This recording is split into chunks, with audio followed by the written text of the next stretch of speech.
What's up, Aces? My name's Infeza, a former StarCraft observer for Tastosis, and today we're doing a deep dive into the Battle Aces cinematic trailer. We're going to break it down to the finest details and discover how the cinematic trailer stays true to the gameplay we've seen so far for the upcoming RTS Battle Aces. So, there are a few upcoming RTS games that are seeking to capture the long-forgotten audience from Blizzard's RTS reign. Ex-Blizzard developers have jumped ship from the former RTS giant, starting new studios in an attempt to suck players back into the RTS genre once again. I wish I could just go back in time and never play StarCraft. The main two games that players are talking about are Zero Space and Stormgate. But in the fog of war, a new silent contender has just arisen with an incredibly polished gameplay and cinematic trailer. Now, I rarely get hyped about video games lately, and the last game to make me this restless to play it was WoW Classic back in 2019, even though I already played that 15 years earlier. But I do have to say that Battle Aces truly took me by surprise, and I think it has such a huge potential to not only be a great RTS, but perhaps a significant title in all of competitive gaming. But we're going to save that topic for another video, as today it's all about the cinematic trailer for Battle Aces. First off, let's have a look at the two primary artists from Uncapped Games. We have senior concept artist Luke Mancini, also known as Mr. Jack. Mr. Jack was a concept artist for Blizzard for many years. Now, I do have to say that I've been a big fan of Mr. Jack's art for quite a while. I even have some of his art hanging up in my room and in my office. Mr. Jack's artistic style has heavily influenced the futuristic world of Battle Aces. One of his recurring forms of his art outside of games is his mecha collection. Mr. Jack's art really transports you to the futuristic solar system idea, where all of the wild and wacky fantasy warbots we've seen, but still staying somewhat realistic. We also have Ted Park, who is the art director for Uncapped Games. He was also a long-time ex-Blizzard artist, focusing more on textures and in-game work. The two seemingly worked alongside each other on many Blizzard titles such as StarCraft 2 and Heroes of the Storm.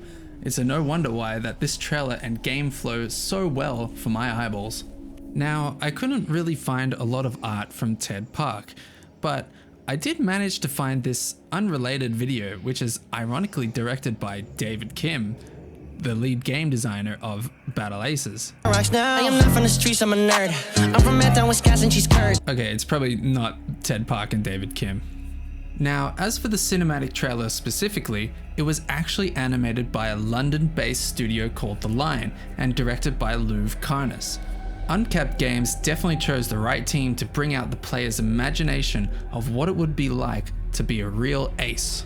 Moving on to the opening shot of the cinematic, we are greeted with an anime-style planet landscape where the setting is futuristic. However, the drawing style could arguably be a bit more of a retro kind of vibe, sort of like Gundam or Cowboy Bebop. We can see a spacecraft high over Earth, and there are platforms with clouds below. This platform is actually the map that we play in the game, accompanied by the clouds acting as the fog of war. They seem to sprawl all across Earth's sky, suggesting that battles occur on these floating platforms all of the time and are always familiar to the Aces. So, does this mean that the citizens on Earth just live in darkness most of the time? Take one last look at the sun, Springfield. Anyway, the map goes so far as to even be mirrored in the actual game, so you'll always play from the bottom left corner. That's pretty neat. So far, we have two maps, Platform 17, which is the one used in the cinematic over Earth, and Central Mining, which is not featured in this trailer as it is set on Mars. Central Mining seems to be the chosen 2 versus 2 map in the game, and Earth seems to be the chosen 1v1 map. That brings the question, will there be other maps, such as a 3v3 map, or a 4v4 map, or a free-for-all map?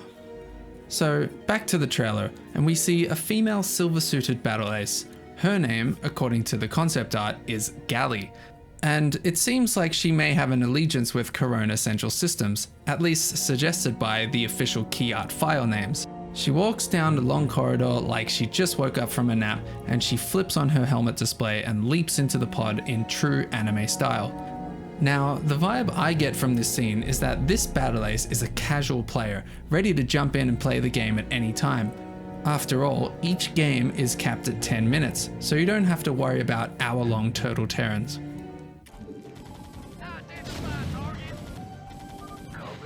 Jesus Christ. Dude, that was so bad. And now it's 2:46 a.m. I'm fucked. Gally taps some buttons rather casually on her high-tech keypad before the pod starts a 10-second countdown. This keypad is the representation of the player's keyboard. We'll talk more about this keypad a little bit later. Her unit deck loads up on the left-hand screen. These are her chosen units that she'll be battling her opponent with. Her chosen units include the Gunbot, the Missile Bot, the Bomber, the Predator, Dragonfly, Valkyrie, Shocker, and the Cat Bus. But unfortunately, some units are left out of the cinematic. The minimap alerts that there's a threat in the top right-hand corner of the map. After some switches are flicked and a lever is pushed, she falls towards the platform. We then see a second core falling alongside Gally. Both are glowing red as they intensely race towards the platform. Here, we see that her opponent is a red suit ace. His name is Zerzon. Zerzon looks like a classic, powerful anime-looking villain. And to me, the expression I get from Zerzon seems to be that of a veteran RTS player with thousands of hours against 400 APM D-ranked Brood War players under his belt. This seems also to be a good time to talk about the music for the cinematic, which is an intense, fast heavy metal track.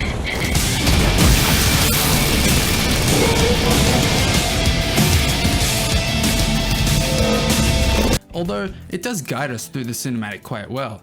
At the beginning, the music was quite intertwined with the spacecraft's warning tones and giving off a nice battle preparation vibe.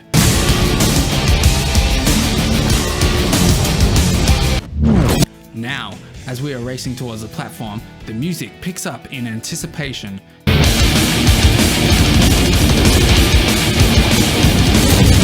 Giving that racing feeling before a brief moment of silence, before the warning tones blare again, and the action begins.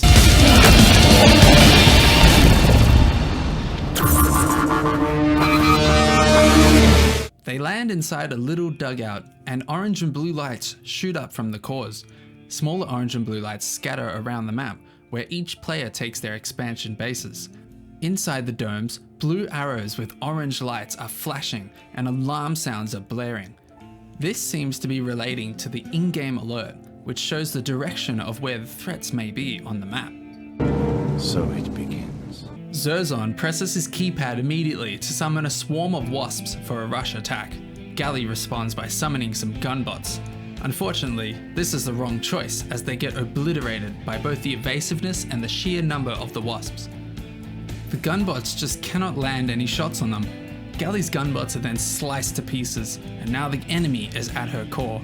She deploys some high-tech bombers. The bombers flip their face over into angry mode, and then they self-destruct.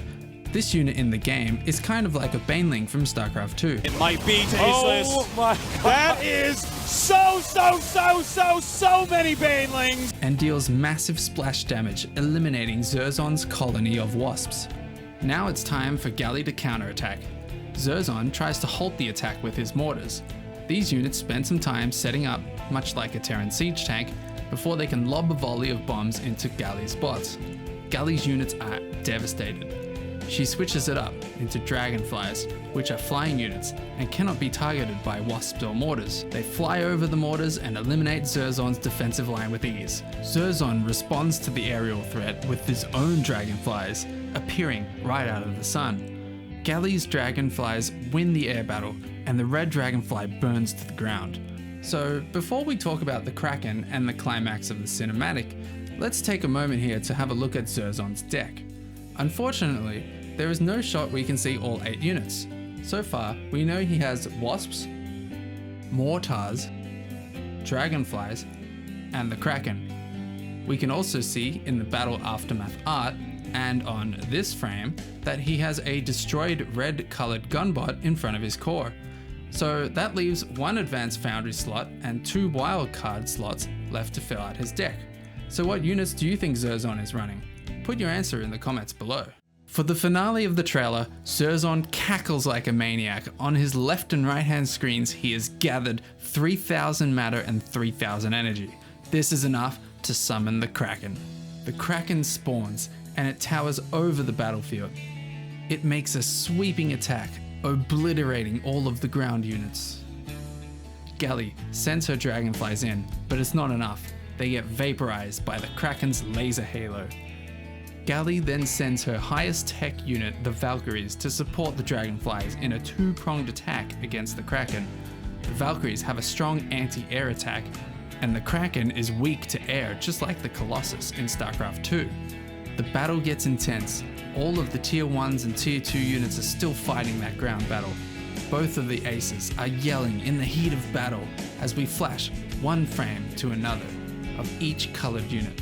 A blue wasp, a white gunbutt, a red bomber, a white mortar, a yellow dragonfly, a red Valkyrie, and finally, a head of the Kraken with the Battle Aces logo warping in right on top of it. So, as you can see, this short cinematic was very true to the game that it was representing. Not only was it a very relatable modern-like anime short with a boatload of fighting action, epic explosions, fantastic cinematography, it was quite the representation of the experience you would likely find yourself in game. From assembling your deck, landing on the map, summoning units to fight, and strategizing from the get-go in a short but intense battle, this trailer truly seems to capture what the game Battle Aces has to offer. Thanks for watching the video, and I'll see you in the next one.